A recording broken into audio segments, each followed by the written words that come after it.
How would you like to make your first million? And today we have Nick joining from London, and he's the founder of Luxxera, an amazing uh, travel agency with a particular niche, which help people that need some treatment, and they're doing the allocation for them. So, Nick, tell us, what are the 5 steps as an entrepreneur that entrepreneurs should be doing out there in order to make the first million? Welcome to Unstoppable Podcast with Harry Sardinas, inspiring conversations with influential millionaires, investors, thought leaders, entrepreneurs who are making a massive difference with their innovative products and services, and sharing the challenges and wisdom of how they sold their first million. Well, you can either get lucky as step one, two, three, four, and five, and that does happen a lot during bull markets. So if you can't get lucky, you need to have a system.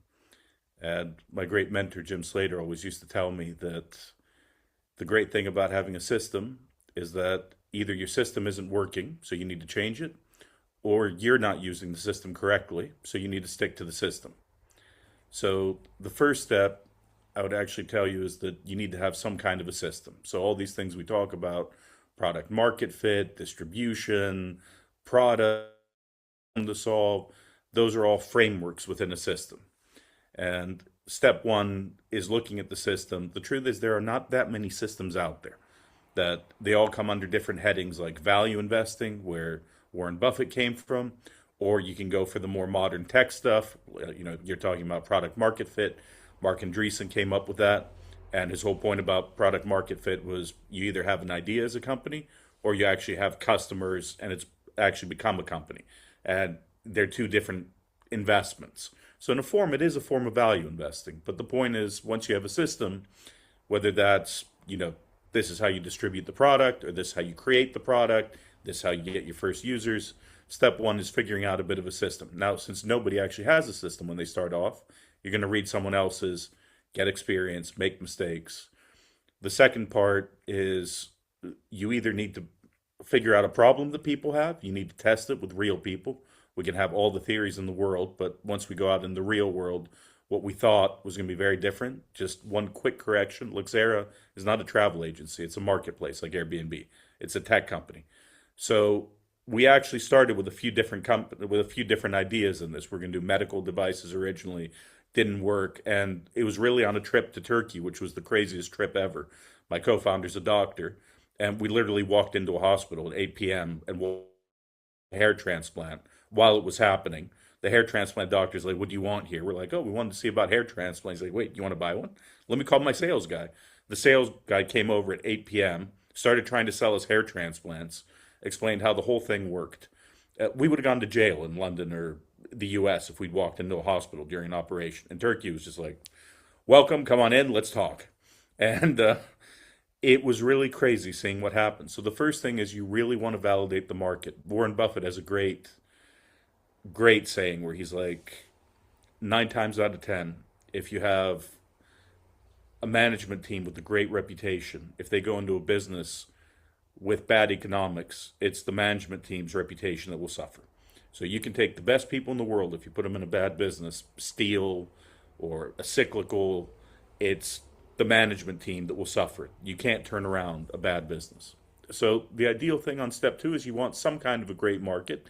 Doesn't have to be the best, but it's very different if you move to London in 1900. Sorry, if you move to New York in 1900 than if you moved there today. There's just much more opportunity in 1900 New York. The argument today would be to go somewhere like, you know, Beijing, Singapore, you know, and we used to have Jim Rogers, who co-founded Quantum Fund with George Soros, used to be on my board at Agrifirma, and he always used to tell us that, where he's like, and he himself had moved to Singapore, and he was like, "You want to move out here."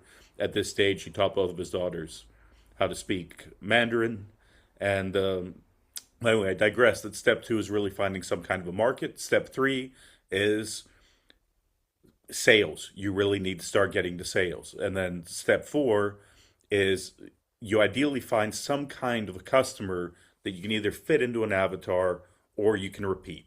So, although every business has the theory that, oh, yeah, it's going to be huge, it's going to be great, you have to start with a small little area. So, if you look at Airbnb, it started with people who were going to conferences in San Francisco who couldn't afford they couldn't afford a hotel. The hotels were too full, and they were staying in someone else's house. If you look at Uber, it actually started with limousines from the airport, and it did not start with UberX. So where you start is very different than where you end up. But it's that first customer that gives you the stability, the repeat customer of a cash flow that you can build off of. And then step five is hopefully you're smart enough not to have too many expenses and you can actually get to 1 million in profit. And there's always a temptation to spend more and to throw money at things when you have it. So you really, ideally, and again, the world's very different today because today everybody expects to raise money. When I was starting 20 years ago, it was very hard to raise money. Today you can go see 100 people and go talk to them about raising money. But when other people give you their money, it's very easy to spend it. It's pretty much like the government. When they take other people's money, they just spend it in a way that's not the most efficient. So you really want to avoid that temptation and reach profitability. Become a millionaire in a tech business is easy. Nick, out of the 500 millionaires that we interview here in this podcast, 1 out of five are tech entrepreneurs, tech millionaires. However, I want that you expand a little bit more, and I would like to ask you what is the good, the bad, and the ugly of tech businesses, because the statistic of this podcast shows that, well, as a vehicle to build wealth, uh, it's good because otherwise 1 out of 5 millionaires that have shown up to this podcast, they all have tech businesses like you have, like tech companies. However, um, people might think that it's easy. People might think that nobody speak about the high level of failure that is in tech. So in your experience, because you've done it yourself, yeah, tell us the good, the bad, and the ugly of tech entrepreneurs, tech startups, and tech millionaires.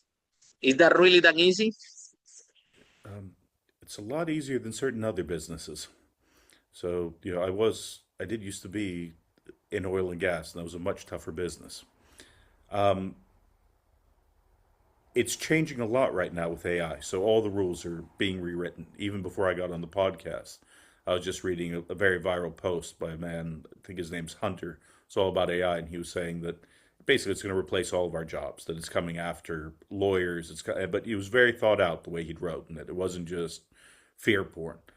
So this industry is changing very fast right now. If you look at, they're calling it SaaS apocalypse. All the SaaS companies are down 50% plus. One of the things we're seeing with things like Claude, the new Codex by ChatGPT, they just put out the latest models, is that you can custom build SaaS now for your business. I am not technical. I am literally building an app right now while we speak. And we're doing it for our funnel and for our distribution. So we are custom building a lot of SaaS software. In many ways, it's become easier because anybody who has an idea today for $20 of subscription can actually test it. Where it's going to become much harder is that there's going to be a lot more competition. But I just want to rewind here because there's always a time when a business does great, especially in the beginning. Now, we don't think of cars as tech, but when they first started off, Detroit was the Silicon Valley. There were 200 car plus companies. They were always disrupting each other. They were fighting for market share. And even 50 years after the car had come out, we barely had drunken driving laws, seat belts, lights. Drunken driving laws really came in the 80s. Seat belts really came in the 70s and 80s. Airbags weren't even around until late 80s, early 90s, came from Porsche. The same thing is happening in tech, that this is still quite a new industry. And it's pivoting from what used to be SaaS, B2C consumer, and it's moving into AI. And I don't have all the answers there because it is just not clear what is going on. It is being rewritten so quickly. And the watermark for where we are is changing so fast versus where it was even 6 months ago. But overall, where we are today, the advantage of any tech business is if you get the product right and you can distribute it, you can reach millions of people. I have posts on TikTok and Instagram, and I'm doing beauty influencing. I'm talking about plastic surgery, hair transplants. I never thought that I would be doing this. And they've got hundreds of thousands of views. I've got millions of views overall. And your ability to get distribution today is unlike anything out there. And I'll say, even with AI, we can see one very clear thing about AI, which is authenticity is disappearing. If you go on LinkedIn, it's just full of slop. People are writing about things they have no idea about. They're using AI to write it. They're writing scripts with AI. So trust is going to be much more elevated moving forward. So anyone who can build any kind of brand that's trustworthy, even if you're like, hey, this is a skateboard, I'm into skateboards, I love building skateboards, let me talk to you about skateboards. You can build that channel out and you can connect with an audience. And we're actually seeing a lot of people move away from the internet into communities, WAP, Discord, Magic, what's called Magic Circle or whatever it is, Circle's one, Magic something's another. But people are moving into communities. So, because there's just so much dishonest information out there. Buy this, buy that, it'll do this, it'll do that.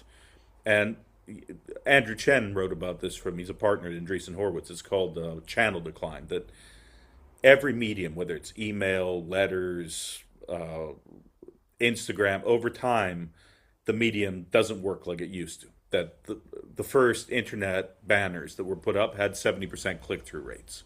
Today, you're lucky to get 0.001%. Like everyone used to read their emails when they came out in 1998. Today, 0.0001% of people read it. But it still works at scale. If you're going to send 500,000 emails out, it'll still work. So you just have to do more volume. And that will keep coming to each medium. But in many ways, it is easier than it used to be. And the truth is that it's easier today than it's been for a long time. And I know people don't feel like that. Mm-hmm. But there's been more billionaires made and more millionaires made in tech, in San Francisco, in London, in New York in the last 20 years than in any other industry in history. Yeah, actually, in London, you have a more chance to find a unicorn than anywhere else in the world, because there are so many unicorns concentrated in short space time. And Nick, the closing the gap between the investors and the tech entrepreneurs and the tech fund. Okay. At the beginning, we have this VC model that has been very traditional. Today, things are changing, right? And we see a lot of tech companies that they don't succeed because of that a mistranslation, that they develop a product, okay? And when they develop a product, they forget the word, write the MVP, they forget that M, and rather than do something small, they create a big elephant. And then, without knowing what the client wants and what is willing to pay, they have this big thing going on. And then straight away they look for that. They go jump because they run out of money. They jump and look for funding just to sell it. And the VCs look at me and say, but how they want my money if they don't even have sold one? It doesn't make sense. So um, how you guys did it, you talk about the first client, which in my opinion is key in tech companies, is that balance between MVP and the first client, because also you have to, and you guys develop a marketplace, which is something, basically the players out there in that space, they're quite strong with a lot of capital. And for you to get market share at the beginning when nobody knows you is tough. So how you did it, and what advice can you give to tech founders, right?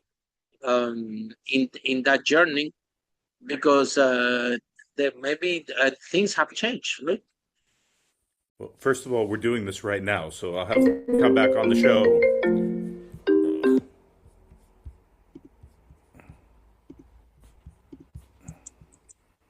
Hello? Yeah, So, go ahead. I'm doing this right now, so I'll come back on the show in a year and I'll tell you how it went. We're just doing our first customer now.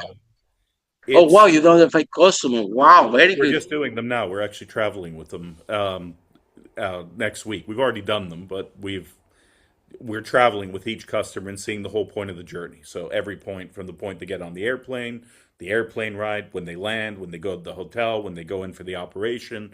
We're Wow. interviewing the doctors for YouTube. Um, this look, a marketplace is very complicated as a business. So first thing is if you can avoid building a marketplace, avoid it. And you build one half. So if you can just build the payment processor, if you can just build the review part and actually get traction there, that's a way to kickstart it. The second thing is a lot of people pretend to be a marketplace when they're not, and they can be in a lot of trouble basically. You end up with some kind of weird lead generation engine and people come off of it, you don't have repeat transactions. So you have to be very honest and say maybe this isn't a marketplace. And if it isn't a marketplace, pivot very fast, pivot very hard, and move into something else because you will destroy yourself. Marketplaces require a ton of capital. Capital is becoming much more expensive today than it used to be, but it's still easy. It is easy compared to 20 years ago to raise money. The landscape for raising money has completely changed. You're seeing companies, Mercer is one in the United States, which is a marketplace for jobs. It went from 0 to 500 million ARR in 3 years. So the ARR is just simply exploding. It used to be double, double, triple, triple for revenue over 4 years. Today, you're seeing companies go from 0 to 15 million. And there's a real question about how sticky that is, if it's AI budgets, if it isn't. But regardless of that, the numbers are still stunning. So Because it's people easy have, to scale. Once you get market share, if it's a tech business, it's easy to scale and penetrate the market really, really quickly. it's also that you have one of the greatest early adopter moments in history taking place in really Silicon Valley with AI. The stuff that's happening out there and that play, I've lived out there, I've worked out there. It's so fast. They are such early adopters, and that in many ways we're at a point where technology is advancing so fast that it's advancing quicker than society's ability to adopt it. So there's so many new tools out that we don't even know about. And just testing three new models will take you 3 months.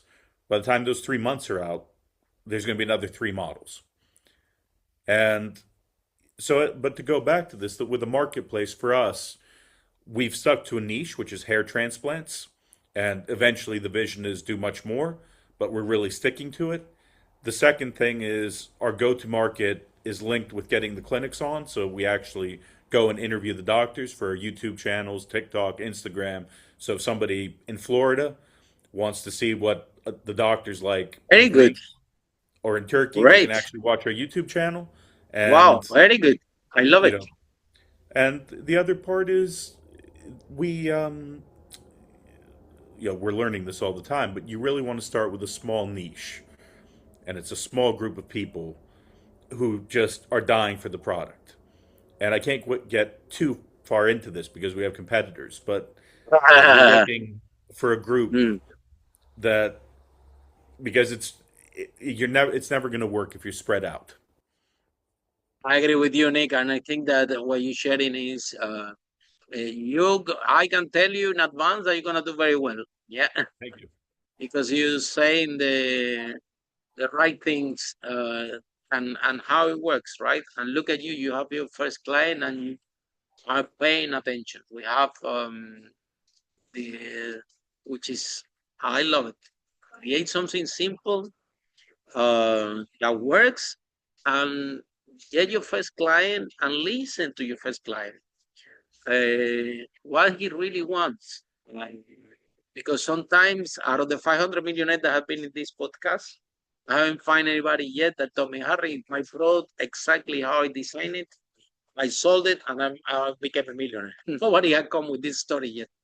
Everybody had told me, Harry, I created like this, and then I have to pivot, then I have this, then I have that. I always shared the story. Was a Canadian entrepreneur that came to this podcast, yeah, and in the 80s, he developed something like a cell phone, and this device was to track the time of the employees. So he thought, okay, Harry, I'm gonna create these devices, and all the employees in the company are gonna buy it because like this they can track how efficient they are and they can don't get fired at work. They will have a proof. Look, I'm very efficient. Look my timing and what I produce. Okay. So guess what happened? Nobody bought one. The employees, nobody cares about the productivity. So no, there's no need for this device. And the CEOs, they say, well, I don't want the device either. But this is what I can do for you. I can list those devices for you for a month and collect the data of my company. And that data and that report, that's what I'm willing to pay for. So imagine since how sometimes how much you have to list to the market, the initial process thought process was in that end and end up in completely different. This is how the guy market. By the way, he never sold any. He was listed the leasing device company and became from it. So sometimes we get a love pro so much that we say, okay, we're gonna do this thing and the other thing and the other thing and the other thing, and then the client is confused. I always say, be confused and you lose them. So how you keep it tight and sticky? I mean, what is it? How you? Fast Yeah. is smooth, smooth is fast. No, fast is it's something like that. I forget. We're having this right now because we're getting a bunch of orders for dental, facelifts, and it's sprawling. And we have to control it and say, listen, calm down. There's a whole other thing in our business too, which is when you bundle the surgeries, you're doing much more anesthesia. So if you go in and you get a facelift and dental and a hair transplant in 3 days, it's a lot of pressure on the body. So we're like, is this even medically safe? Because our business, Mhm. people dying. So you have to be very Yeah. careful with Something goes wrong. balancing the ethical side of the medicine and the actual, desire. And you want to be very careful too in our business because there's certain people who shouldn't be buying the product. So if you've been in a psychiatric institution Mhm. recently, if you've come off a 100%. drug, if you have body dysmorphia, you really shouldn't be doing this stuff.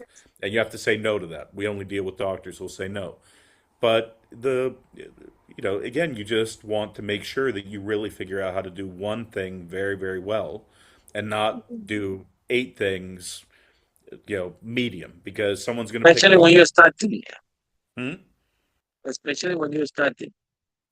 Now, let's talk about branding, something that you're doing great. Yeah, because you have a lot of presence. You told me that your videos and TikTok are getting wider with a lot of views. And I think, Nick, in the world that we live today, when it comes to tech, but it's about creating the brand. This is the thing that we do to create market share is building the brand. So uh, because nobody can, nobody can uh, be, somebody can simulate the marketplace and the business, but they cannot simulate the values, the culture, culture in the company and building the brand. So more important, I shared the story always that, when this WhatsApp came out, okay, uh, there were a lot of stuff that were doing these messages. However, it's not brand uh, over and everybody dominate the market, right? Um, so uh, how, and I think that you're doing great because starting out, you creating content, you creating authority and modeling, and little by little bit, then you have brand. That is the only thing that will differentiate them. So how do you knew that work on the branding of, of a company it was a priority? That because this is the last thing that people wanna in the tech space when you hear the pronounced that failing car, it because They're amazing people in the product, they're amazing people in the software, but they don't want to hear about marketing, they don't want to hear about sales, they don't want to hear about branding. And let me tell you something, more than out of the 100 entrepreneurs, millionaires have been in this podcast, I would say that 80% they're not even tech people. There are people that know how to do sales, marketing, and branding very well. And after they can hire somebody to do the software, or they can feel they hire. But the other 20, that they are technical people, software development, that come and speak to these, because they spend the whole podcast talking about sales, marketing, branding. I'm like, guy, you software developer, you don't. You're supposed to love code and you come here all excited about your new clients, about how you penetrate in the market, everything. Basically, the 0 to 1 million is a sales and marketing exercise. And scaling, you said agents are changing. And I'm changing because in the tech space, that's why you see more family office getting involved. Because it's not like before that you raise the money with a piece of paper. This model, now, the investors, they want to see sales, they want to see more behavior like a look at the business, not in terms of the valuation, but then the company can way, because the stability and the leverage is now get. So, what is in terms of scaling of, okay, um, how important in your company do you think that sales marketing is exactly at this stage that you are right now? I mean, you're going to live or die based on your sales. So it's when I was doing this in 2016 in San Francisco, building the product was the hard part. Getting the technical people was very difficult. And they were being And warehoused by expensive, and very expensive, right? expensive, but also they didn't want to work for you. They're like, I work at Google. I love it here. You know, they've got a guy with a cookie cart. He brings me cookies every day. I've got sushi over there. They do my dry cleaning over there. Why would I work in a startup? It makes no sense. And not just that, that the world was really their oyster. And today that's changed. It's not that hard to get technical people, but distribution is extremely difficult. And distribution, you have this channel decline that Andrew Chen has been talking about. And his piece, it's really worth reading. It's called The Law of Shitty Click Throughs. It was written 10 years ago. And the point is, a channel starts working and cold email's working. It's working great. You're getting tons of customers. And then that channel stops working. And you can already see it today. Like everyone's building a personal brand. 3 years ago, no one had a personal brand. Today, everyone's, oh, I'm going to start a personal brand. And people who shouldn't have a personal brand are building personal brands. So I sometimes ask myself if I'm one of them. But the point is that sales and distribution have become very difficult. And when you look at any kind of like tech problem, any kind of tech product, so apps, websites, we want to delete these from our phone. When the phones came out 10, 15 years ago, a new app, it was like, oh my God, there's this new app. You got to download it. Your friends were asking, oh, what app should I download from the App Store? Today, I want to delete apps from my phone. I don't want a new app. I don't want to go to a new website. I don't want to find a new place to buy something. So it's become very, very difficult. And you really need to spend a lot of time on distribution. Even if you go back and you read Peter Thiel's book, 0 to 1, he talks about distribution. He says, even at that time, people really think of this as an afterthought. And especially for a marketplace, our company is B2C. It is built on trust. Trust is our distribution. And our biggest thing is even if we interact with somebody who shouldn't get a surgery, who shouldn't get a hair transplant, we tell them. And we count that no as a sale. So if we give you enough information, you're like, you know what? This isn't going to work for me the way I thought. I don't want this. We count that as a sale because it builds so much trust. But again, it goes back to our conversation before, which is today with AI, anybody can write. You can put out a piece of content every day. But what does that do for you? And does it actually build a trust? Does it build an audience? Connecting to an audience, connecting with consumers is harder than ever.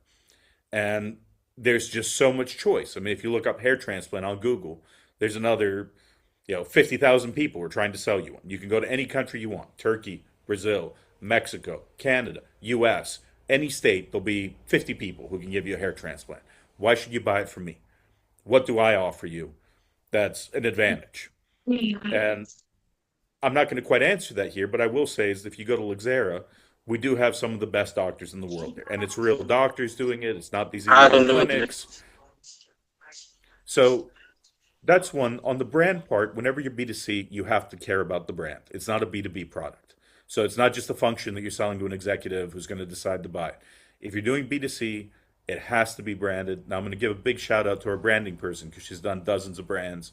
She's from Greece. Her name's Irini Dragataiki at Reflect Greece. So people should use her for branding. She's a genius at it. If you actually look at the Luxxera colors and logo, it's what's used in medical robes. So it's the color from the medical robes that she found. And you can look at the thing, which it either looks like a butterfly or a flower. And the whole point is transformation and this journey of safety when you're flying. But you have to spend a Branding lot is of time on it. everything. Branding is everything. Even these TikToks videos that you're doing that going viral. That's also a marketing and branding asset that you're building. And again, we have a genius creative director doing that, Mick Warziniak, and that he's done it for many big companies. He actually owns an AI company as well. And the trick here is to bring really talented people in to do this stuff and treat them 100%. equally as you would the technical people. Yeah, I think that at the end of the day, the building that brand is the only thing, because at the end of the day, Nick, when you're gonna exit your company, when you're gonna sell it, when you're gonna find investors, they will be looking at what is the brand, what you represent, what is the differentiation in the marketplace, and people think, well, let me get the cheapest. Well, it doesn't really work like this. People are looking for value. What is the most value that I can get for my money? Okay, because at the end of the day, if people want head transplant, uh, they they not they want everything work out. However, they don't want to spend uh, some money for it, so they are looking for value. It's not about the cheapest thing. It's not about the most expensive things. Where I can get more value from my money, and if they land into the marketplace and they can see that there is trust there, okay, and you see competitive prices and so on. Well, the the whole trust value proposition is there, and and then you that's it. You find your niche. I think that and so Nick, how long have you been working in tech, and why do you decide to be a tech entrepreneur? Well, Luxera is only a year old, so about a year right now. But then I did work in San Francisco for a while. I've worked in a few different sectors, and I don't think of myself as a tech entrepreneur. Oh, you are. I You probably develop am, marketplace. You but develop a tech marketplace. Be ready. yeah, we use the tech a lot. But it's to me, there's something very special about being a founder, and you want to be very careful that my definition of a founder is once you actually have sales. So it's Mhm, all theory up until you're pretty much unemployed until you have sales. And once you mhm. have sales, then you're a founder. So Uh, oh, I what you're like this trying, concept. It's good. yeah. But then as a You're almost there. founder, You have your first client on the way. I've got more than one. But Ah, look at this. the point is that it's as a founder, it's like creating a country. That when you create a country early on, you're stuck with the things that are created in it. In America, you have two senators for Rhode Island and you have two senators for California, and it can't be changed. And by the way, it was Peter Thiel who wrote this. It's not mine. So let's be a bit careful. And then after that, you what you're building in the organization is there to stay. So in our case, what's really being built into it is we actually care that I'm getting a hair transplant June 22nd. We're live streaming it. I'm doing a neck lift on March 27th. I'm also going to be live streaming it. And it's, we will actually use the very product we're Wow. selling. And the product Wow. has a danger to it. You can die, doing this. And people have died going to Turkey. You live in London. Every 2, 3 weeks, there's a story about people went over to Turkey, they died. And it's not because Turkey's a bad place. It's because 2 million people are going there, and there's a danger to this. People die in America, they die in Miami, they've died many times. So in this, when you're founding the company, Mm. you're really creating something which has the values that you put into it. And if it's just about money and that's all you care about, that's going to come out. And there are organizations that function like that. So it's a very unique thing to be a founder, and that the tech enables it, it makes it faster, it makes it better, but it's not purely tech what we're doing. We're dealing with real people, Absolutely. real And I danger. think and I think that this is the when you have something good going on is because those combination between the online and offline, the tech and the physical world. I think that this is space you talk about Airbnb. No, it's hotels with the tech aspect of it, and the Uber, which is a taxi with the tech attached to it, and now that sector that you're working on. I think that it have a lot of potential because exactly because of this. It's not pure tech. Is part tech and part uh, non-tech, and that brings a space to build a solid brand and to take and to penetrate the market in that way. So if somebody's in love with this conversation, Nick, how people can find you, how this process work? LinkedIn works. Nick Weeks at Luxxera. Luxxera has two X's in it, so LUXXERA. You can also find me on TikTok, which is at Luxxera22. Again, two X's. On YouTube, Luxxera Official. On Instagram, Luxxera App.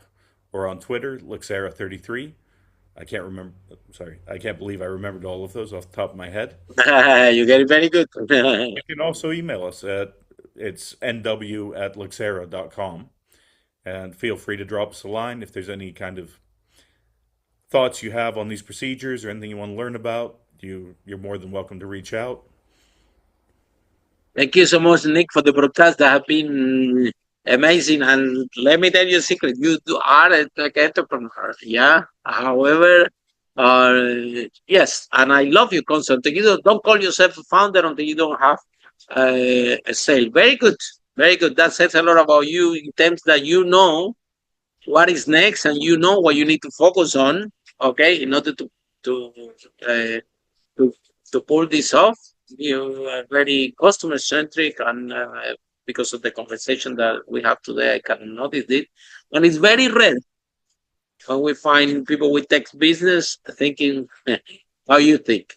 They often think in the other way, and it's a recipe for failure. Okay, gonna create big product, gonna spend a lot of money creating huge product, and last thing that I'm gonna worry about is sales marketing and branding, and after we don't have any money, any resource, any energy, anything, and they cannot sell the product, then now it's too late.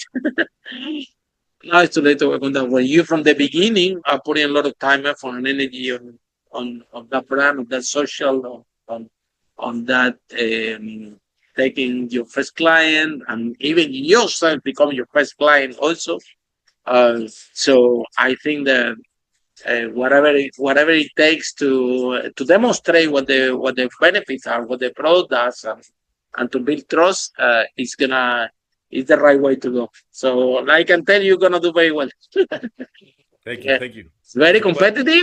very competitive, especially tech businesses, and but with the right mindset, you do have a chance. Keep it tight, keep it consistent, and it's a marathon. It's not 100 meters. Yeah, if you thinking that you're going to this business to run 100 meters, well, it's no. But if you really to run a marathon, somebody in this podcast told me, Harry, you know what? Don't build a unicorn, build a camel. I'm like, what? Yeah, yeah. Build a camel. Build something that is strong, that can survive when have hard sun and everything. Told me, and that have sales, right? And revenue. It would be better off with that camel that can resist everything that with this unicorn, whatever, that, I need VC money, keep raising, whatever. And at the end of the day, um, there is no solid enough, and any small change can eliminate. You see those tech companies that have a huge value, and all of a sudden they go down. and we don't all of a sudden, and it's because they haven't considered, to create, like we say, the strong foundation. So Nick, thank you so much for the podcast, and for all of you following the podcast. See you in our next episode. How great entrepreneurs like Nick may break that wall and achieve the first million. Bye for now. Follow us for more interviews with world's most influential, audacious entrepreneurs that overcame challenges and adversity, providing you with the blueprint of how they sold their first million so you can grow your business exponentially.